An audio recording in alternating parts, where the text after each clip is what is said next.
Salut salut, bienvenue pour une nouvelle vidéo et pour un nouveau tag. Ça fait pas hyper longtemps que j'en ai fait un je crois, mais j'avais envie d'en faire un. Donc j'ai cherché un tag et j'ai trouvé celui-là. En fait je l'avais noté dans mes fichiers et tout, et donc ça fait un moment que je l'ai mis de côté ce tag. Et donc je ne sais plus où je l'ai trouvé. Je suis désolée, je sais que c'est sur une chaîne anglaise puisque j'avais les questions en anglais et j'ai dû les traduire, mais je suis incapable de vous donner la chaîne. Je suis navrée, mais c'est pas moi qui ai créé le tag, de toute façon je ne crée aucun tag. Donc voilà, si jamais je retrouve quelque chose, je vous le mettrai en barre d'infos, mais je sais plus. Voilà, bref, vous l'avez vu, donc c'est le Space Book Tag, et donc en gros, c'est un tag autour des planètes. Il y a une thématique associée à chaque planète, et donc il faut trouver un livre qui correspond à la thématique et à la planète. Je trouvais ça chouette, et j'ai essayé de sortir des livres, un que j'avais pas sorti dans le dernier tag ou dans le dernier top 5, et deux dont j'avais pas parlé depuis un moment. Bon, le premier c'est pas le cas, mais le premier franchement je savais pas quoi mettre et j'ai eu la flemme de chercher. J'ai fait toutes les couvertures de la saga et par miracle il y en a une qui correspondait, mais vraiment je ne savais pas quoi mettre. Bref, donc la première question c'est sur la lune, et donc c'est un livre avec une lune sur la couverture. Je n'avais rien qui me venait, je suis incapable de vous dire quel livre a une lune sur la couverture. Donc j'ai fait toutes les couvertures de la saga Harry Potter en VO. Je sais pas pourquoi je me suis dit il y en a bien un qui a une lune. Alors oui, elle est un peu cachée, mais elle est là. Et donc c'est Harry Potter et le prisonnier d'Azkaban, ici le tome 3 de J.K. Rowling. La lune est là. Non mais je vous la montre. C'est pas incohérent en plus qu'il y ait une lune sur ce tome-là, quand on connaît l'histoire. Après coup je me suis dit bah oui c'est logique que ce soit sur ce tome-là qu'elle est. Mais vraiment, il y a probablement des couvertures où la lune est beaucoup plus présente, beaucoup mieux, etc. Mais je ne sais pas. Vraiment, je n'ai pas retenu quel livre avait une lune sur la couverture. Je suis incapable de vous le dire. Et j'avais la flemme de regarder couverture par couverture de tous les livres de ma bibliothèque. Franchement, je vous le dis. Donc, ça ira bien pour la question. Je ne vous fais pas l'affront de vous résumer Harry Potter. Je pense que ça va. Je me suis rattrapée avec la question 2 parce que donc la question 2 c'est le soleil, et donc là c'est un livre avec une couverture jaune ou soleil dans le titre. Et bien moi j'ai fait les deux. Voilà, j'essaie de vous le montrer dans le bon sens même si ça change pas grand chose. J'ai retiré la jaquette, donc c'est un livre hardback comme ça tout classique, c'est un France Loisirs. Et donc ce livre est totalement jaune, enfin je peux pas faire mieux, c'est-à-dire voilà. Et le titre c'est 1000 soleils splendides de Khaled Hosseini. Voilà, non mais vraiment je me suis dit pour la question 1 je suis un peu border, pour la question 2 je suis à fond dedans, vraiment je me rattrape, ça équilibre un peu. Ce livre je l'ai lu il y a très longtemps. On va y suivre deux jeunes femmes il me semble, en Afghanistan. Voilà leur destin. Je crois que c'est l'histoire de deux femmes qui elles sont cousines il me semble, et puis évidemment elles ont 12-13 ans et elles sont promises en mariage à des hommes d'une trentaine d'années, voire plus parce que sinon c'est pas drôle. Et elles décident de... Je crois qu'il y en a une des deux qui va se marier et on va la suivre dans cette histoire assez bizarre évidemment, et puis l'autre va fuir. Il me semble qu'il y en a une des deux qui fuit à un moment donné ou à un autre de l'histoire. C'est des destins de femmes absolument tragiques et vraiment bouleversants à lire. J'avais adoré ce bouquin là, vraiment. On en parle pas tant que ça et c'est pas surprenant parce que c'est quand même un livre qui date, mais j'ai vraiment adoré cette histoire. Ça se passe dans les années 80, fin des années 80, début des années 90 je dirais. Voilà, on suit ça et malheureusement en 2024 ça arrive encore.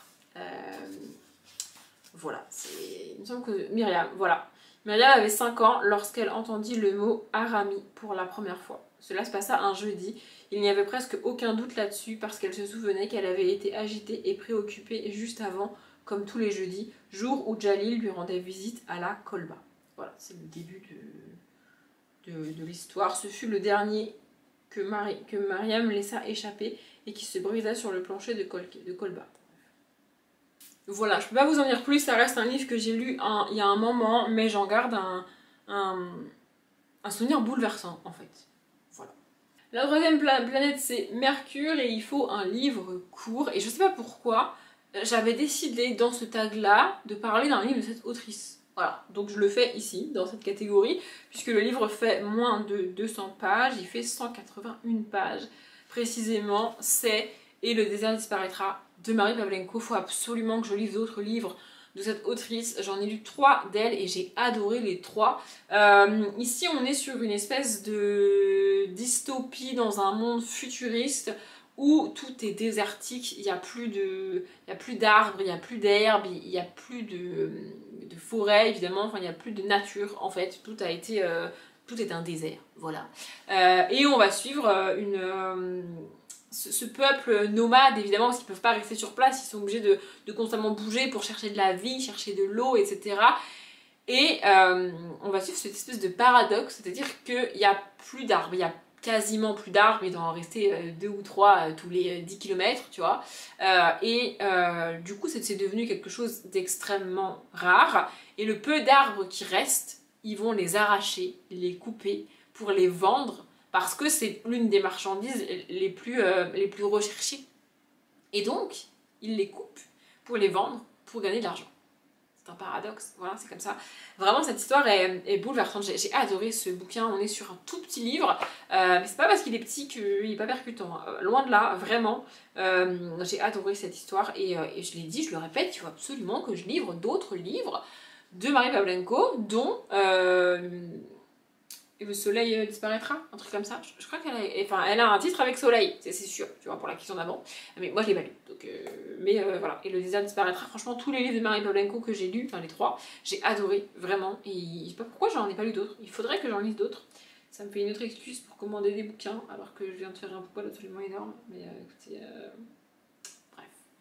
La planète suivante c'est Vénus et là ils font un livre pour l'été. J'ai choisi L'amour, la vie et ma liste de Casey West. C'est un livre young adulte, on est sur une petite romance young adulte. C'est une romance très fun, très cool, qui se passe en été. En gros, on va suivre une jeune fille qui se rend compte qu'elle est amoureuse de son meilleur ami, mais qui sait pas trop comment lui dire, que, vous voyez, c'est compliqué, c'est bizarre, tu vois. Et puis, on est sur l'été avant qu'elle parte en fac, il me semble, un truc comme ça. Et elle a fait une liste de trucs qu'elle veut faire sur cet été-là. Et donc, on va la suivre, réaliser cette liste avec ce meilleur ami. Et donc je l'ai dit, c'est une romance. C'est vraiment très mignon, c'est vraiment très chou, j'ai vraiment beaucoup aimé. J'adore les romans de Casey West, je crois que c'était le 2e que je lisais. Faudrait que pareil, que je me renseigne sur ce qu'elle a écrit d'autre. Parce que franchement, j'adore sa plume, c'est frais, c'est cool, c'est fun à lire. Pour l'été, ça passe tout seul. Bon là, c'est pas la saison, vous me direz, mais c'est la question, j'ai plus rien. Et ouais, enfin, franchement, j'ai adoré. Et c'est pas prise de tête, c'est vraiment cool, c'est vraiment fun à lire et c'est bien fait quoi. Voilà. Ensuite on a La planète Terre et donc là il faut un livre d'un auteur ou d'une autrice de mon pays, à savoir donc la France. Au début je voulais en citer un autre auteur et puis j'ai vu celui-là dans ma bibliothèque et je me suis dit bah non, bah ce sera celui-là. Donc ce sera Les Roches Rouges de Olivier Adam. On est aussi ici sur un livre young adulte, mais on est sur un thème extrêmement violent. J'en dirai pas plus sur le thème. Voilà, en gros, on va suivre un jeune homme qui va tomber amoureux d'une jeune femme qui est un peu plus âgée que lui et qui va tenter de l'aider parce que cette jeune femme est coincée dans une situation compliquée, situation de laquelle elle n'arrive pas à se sortir toute seule et elle a pas vraiment trouvé d'aide autour d'elle et ce jeune homme va l'aider. Mais c'est pas sans risque de l'aider, c'est pas sans risque ni pour lui ni pour elle de tenter quelque chose pour se sortir de cette situation.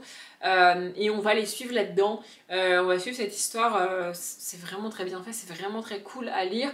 L'histoire est terrifiante, vraiment, il y a un personnage absolument horrible dans ce bouquin-là, et tu vois cette femme prête à tolérer tellement de choses et se retrouver coincée dans cette situation.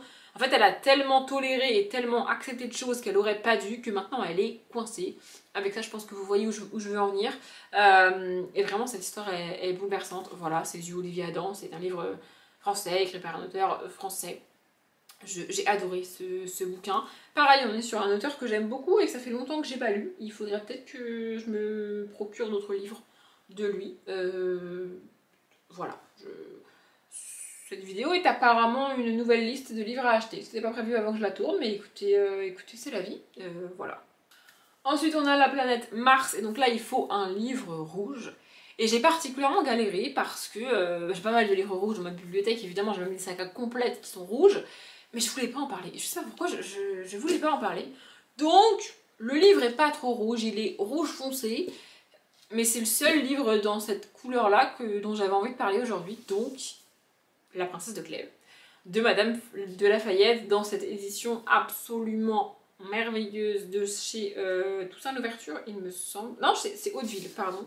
Vraiment, je l'ai pas lu dans cette version-là, mais j'ai acheté cette version-là parce que je la trouve absolument magnifique. Derrière, c'est pareil. Vraiment, les dorures et tout, je la trouve absolument magnifique. Ce bouquin, je le trouve magnifique. Et j'ai adoré cette histoire. On est sur un classique de la littérature. J'ai beaucoup de mal de manière générale avec les classiques. Et je me rends compte, plus je vieillis, que le peu de classiques que j'aime, ce sont des classiques écrits par des femmes. Et que potentiellement, s'il n'y a pas beaucoup de classiques que j'ai aimés, c'est parce que la plupart des classiques qu'on étudie sont écrits par des hommes. Voilà. Bref, ici donc on est avec la princesse de Clèves. Je vais quand même vous faire un mini résumé de cette histoire. On va suivre une jeune fille.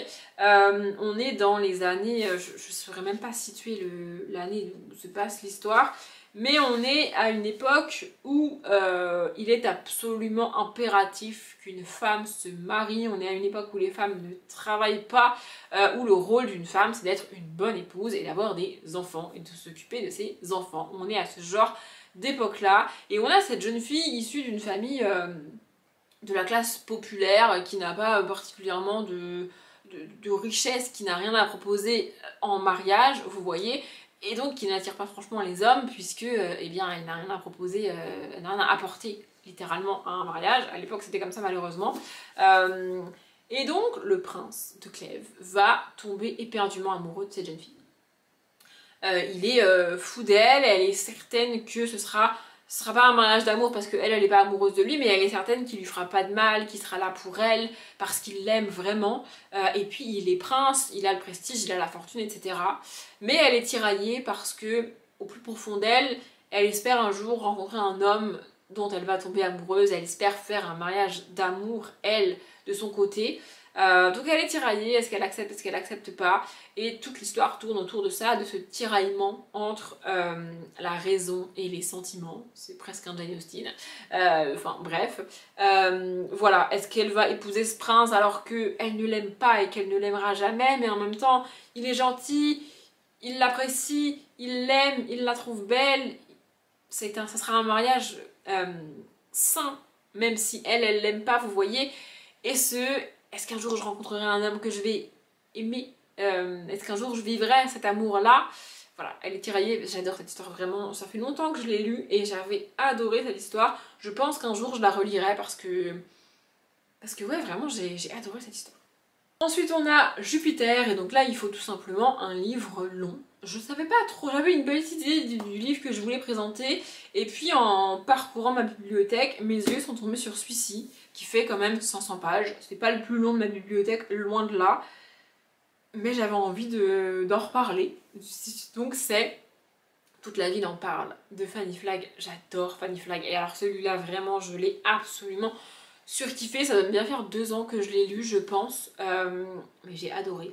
Vraiment, en gros, c'est l'histoire d'une ville. On va rencontrer des émigrés polonais, il me semble, un truc comme ça, aux États-Unis. Voilà, dans je sais plus quel état des États-Unis. Et ils vont se regrouper à un endroit, il n'y a rien, ou quand ils arrivent, il n'y a rien, mais ils se regroupent à cet endroit-là et ils commencent à construire leur petite maison, à faire du troc entre eux. Il y en a un qui travaille le bois, l'autre qui travaille le tissu, je dis n'importe quoi, tu vois, et ils vont commencer à faire du troc comme ça entre eux et à vivre en petite communauté. Et puis petit à petit, il y a d'autres personnes qui vont venir s'installer là, et on va suivre vraiment l'évolution de cette ville. Je crois qu'il y a les dates de marquées, je pourrais vous les donner.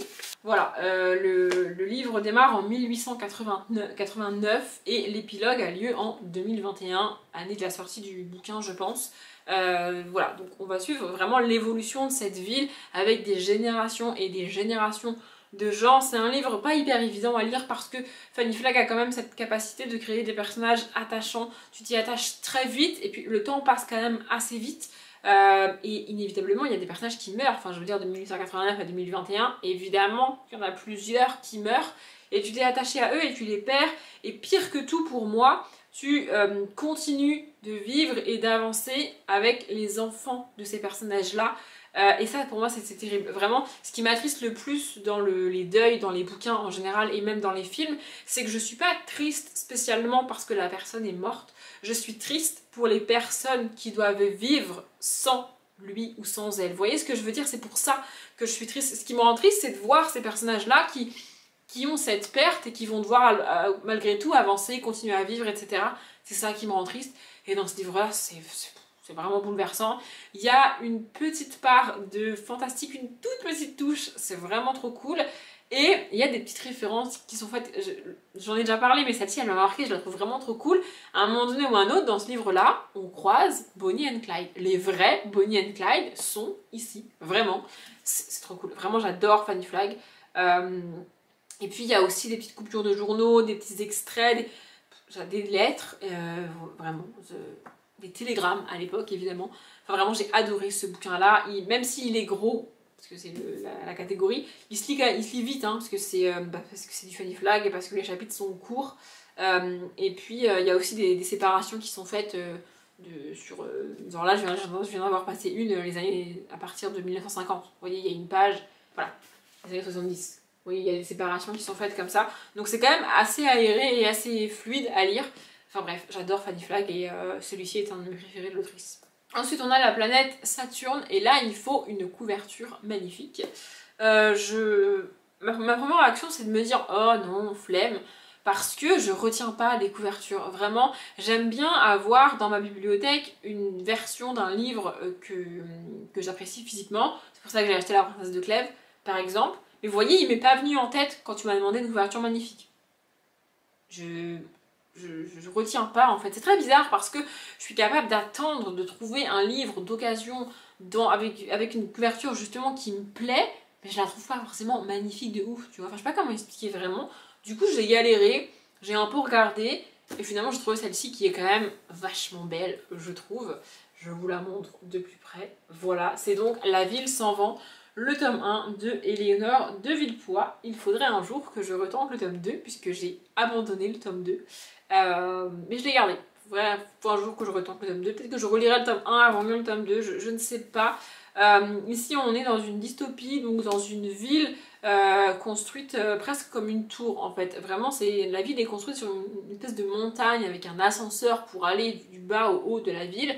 Et évidemment, plus tu descends dans les bas-fonds de la ville, plus les gens sont pauvres et plus tu montes, plus les gens sont riches. Et on va suivre d'un côté une jeune fille qui débarque dans cette ville pour en apprendre plus sur ses origines et potentiellement sur son père, et de l'autre, un jeune homme qui est en train de passer ses examens pour devenir mage, qui va devenir mage, et qui va découvrir que son tuteur, son tuteur, la personne qui l'a formé, est retrouvé mort. Voilà, on lui dit c'est un accident, il est mort de vieillesse, t'inquiète, c'est rien, mais lui il est persuadé qu'il y a autre chose derrière et il va enquêter sur cette mort. Et nos deux personnages vont se rencontrer et finir par s'entraider. J'ai adoré ce tome 1, vraiment, j'ai pas réussi à lire le tome 2, enfin à finir le tome 2. Et cette couverture est magnifique, vraiment, je sais pas si vous voyez les dorures et tout. C'est-à-dire que tous les hauts des bâtiments là sont en dorure avec des reflets, je sais pas si vous les voyez, voilà vous les voyez.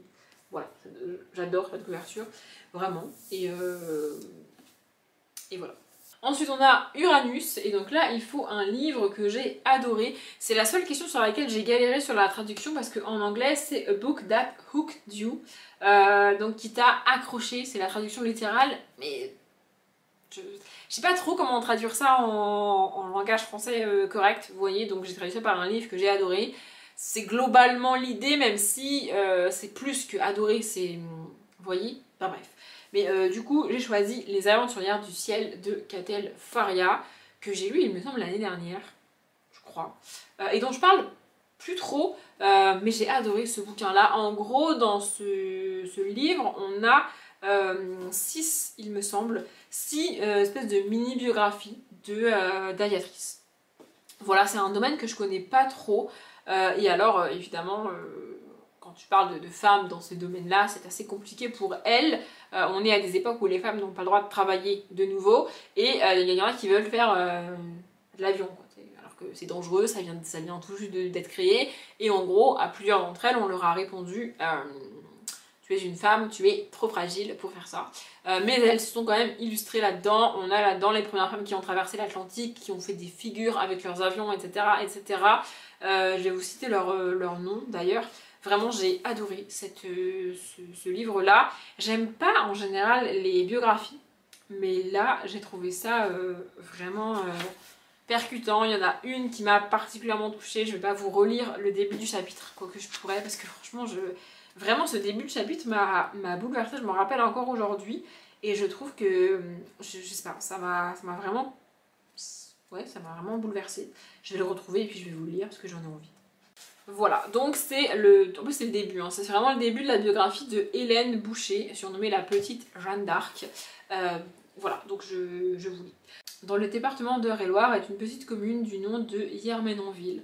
On la traverse parfois pour aller admirer le grand aqueduc de Maintenon, qui enjambe la vallée de l'Eure et que construit Louis XIV pour irriguer Versailles. Mais on ne s'arrête pas à Hiermenonville. Pourtant, s'il arrivait un jour où vous passiez par cette petite bourgade perdue, ne manquez pas de visiter son cimetière. Posé à flanc de colline, il est pareil à tous ceux de la campagne française à un détail près. Au-delà des tombes grises que le temps a rongées et ternies, se dresse un monument étonnant. Sur une grande plaque de granit clair sont déployées 2 ailes de pierre blanche, gigantesques et massives. Le buste d'une jeune femme est posé entre ces 2 ailes. Son visage, coiffé d'un bonnet d'aviateur, est tourné vers le ciel. Sous ce buste se trouve la tombe de marbre sombre de cette jeune femme, au fronton de laquelle est accrochée une couronne de bronze, et son centre, un aigle ouvre ses ailes. Voilà, donc c'est la tombe de cette jeune femme. Et puis ensuite on va te raconter cette histoire. Ce monument est le témoignage de l'amour déchirant qu'un père portait à sa fille, aviatrice extraordinaire dont la vie fut fauchée en pleine jeunesse, un jour de novembre 1934. Son nom, Hélène Boucher, pilote à 23 ans, célèbre à 25 ans, morte en pleine gloire à 26 ans. Elle fut comme une comète incandescente dans le ciel de l'aviation française. Voilà. C'est vraiment une histoire qui m'a touchée, et vraiment ce début de biographie, c'est... On commence par présenter sa tombe, tu sais qu'elle est morte de toute façon au moment où tu ouvres le bouquin, et quand on arrive là de l'histoire, tu sais que toutes ces femmes sont malheureusement décédées. Alors elles sont pas toutes mortes aussi jeunes, et elles sont pas toutes mortes dans l'exercice de leur fonction, on va dire, mais ouais, celle-ci vraiment ça m'a touchée. Je vais quand même vous donner le nom des autres. Donc on a... Adrienne Bolland, Beryl Macram, Hélène Boucher, Maryse Bastier, Bessie Coleman et Maryse Hills. Il y a des aviatrices françaises, il y en a des américaines, il y en a des allemandes, il y en a même une, il me semble au moins une, qui est afro-américaine, donc qui est noire, ce qui entre guillemets rajoute pour elle des difficultés, notamment aux États-Unis. Enfin vraiment j'ai adoré ce bouquin-là, j'en entends très peu parler, je l'ai très vu, alors qu'il est bouleversant. On va parler d'un livre plus léger avant de revenir à un truc un peu plus costaud, vous allez voir. Donc l'avant-dernière planète c'est Neptune, et donc là il faut un livre pour l'hiver. Je n'aime pas les romances de Noël, donc je ne vais pas vous faire l'affront de vous en présenter une. J'ai choisi Un garçon nommé Noël de Matt Haig, que j'ai lu l'année dernière à Noël et que j'ai adoré. Vraiment c'est une revisite du mythe du Père Noël et de toutes les traditions de Noël que j'ai trouvé absolument génial. Vraiment c'est hyper cool, c'est hyper fun, c'est vraiment chouette. Je désespère de trouver le tome 2 d'occasion, je n'y arrive pas pour tout vous dire. Je voulais l'acheter pour le lire pour le Cold Winter de cette année, mais je n'arrive pas à trouver le tome 2 d'occasion. Donc je viens par l'acheter neuf, je pense, pour le lire cette année. Vraiment, mais oui, voilà. En gros, on va suivre un jeune garçon qui part à travers la montagne plein de neige pour rejoindre son père, parce que son père est parti. Il a été... Enfin, on est venu le chercher pour demander son aide. Il est parti, ça fait plusieurs jours, et le garçon est tout seul avec une tante détestable et horrible avec lui. Donc il finit par partir à travers la forêt pleine de neige, et on va suivre son aventure. Vraiment, j'ai adoré ce bouquin-là. Pour Noël, c'est parfait, et c'est exactement le genre de livre que je veux lire au moment de Noël. Voilà. Et la dernière planète, c'est Pluton. Et donc là, il faut un livre adapté en film ou en série. Alors il y en a plein, évidemment. Il y en a des très connus, évidemment. Mais je voulais pas les citer. Je vais même pas vous les lister là maintenant parce que je ne veux pas les citer. Donc j'ai été chercher au fin fond de ma bibliothèque un livre dont j'entends très peu parler et qui a été adapté en film il y a quelques années maintenant. Ce livre c'est Je veux vivre de Jenny Donham et on est de nouveau sur un sujet très compliqué. On va suivre Tessa, une jeune fille de 16 ans qui a une maladie, un cancer je pense, et qui est tout simplement condamnée. Elle le sait, on ne peut pas la sauver, on ne peut pas la soigner, elle va mourir. Et sa réaction face à cette nouvelle, c'est de se dire ok, bah tu sais quoi, il me reste pas beaucoup de temps, je vais le vivre à fond et je vais faire ce que je veux du temps qui me reste. Malgré sa maladie et malgré quand même les traitements qu'elle a et qui sont quand même assez lourds. Voilà, et c'est ça qu'on suit. On suit la vie de Tessa, 16 ans, qui va vivre sa courte vie de manière pleine et entière, en fait. Voilà, c'est pas le livre le plus joyeux de la Terre, vraiment pas. On s'est un peu dans la même vibes que Nos étoiles contraires, que j'aurais pu citer aussi d'ailleurs. Mais celui-ci est beaucoup moins connu, je le vois quasiment jamais. Je crois que le titre du film c'est Good Girls, ou un truc comme ça. One Good Girls, un truc comme ça, c'est pas... C'est peut-être le titre du livre en VO, je sais pas, mais en français ça s'appelle Je veux vivre, voilà. Vraiment j'ai adoré ce livre quand je l'ai lu. Et en fait, j'avais vu le film avant, mais je ne savais pas que c'était... Quand j'ai vu le film, je savais pas qu'il était adapté d'un livre, et quand j'ai commencé le livre, je ne savais pas que j'avais vu le film avant. Vous voyez? Ce qui fait que mon cerveau a automatiquement fait appel aux images du film parce que ça lui rappelait fortement cette histoire. Et ensuite, j'ai capté que c'était adapté, en fait. Voilà, bref. Le titre en VO, c'est Before I Die. Voilà, c'est très joyeux comme titre, n'est-ce pas? Enfin, vraiment, c'est un livre que j'ai adoré. Et j'aime beaucoup, de manière générale, les livres de Jenny Donham. Pareil, il faudrait que je me renseigne. Peut-être qu'elle a écrit d'autres choses et que je pourrais les lire. Vraiment, voilà. Elle a 16 ans, elle va tout faire pour réaliser son rêve avant de mourir. C'est quand même un beau message et un beau livre, c'est juste que c'est pas très joyeux malgré tout parce que, bon bah elle est condamnée quoi. Voilà. J'ai répondu à toutes les questions, je vous ai montré tous les livres, je vais m'arrêter là pour cette vidéo. J'espère qu'elle vous a plu, comme d'habitude je vous souhaite une bonne journée, un bon après-midi, un bon appétit ou une bonne nuit et je vous dis à bientôt.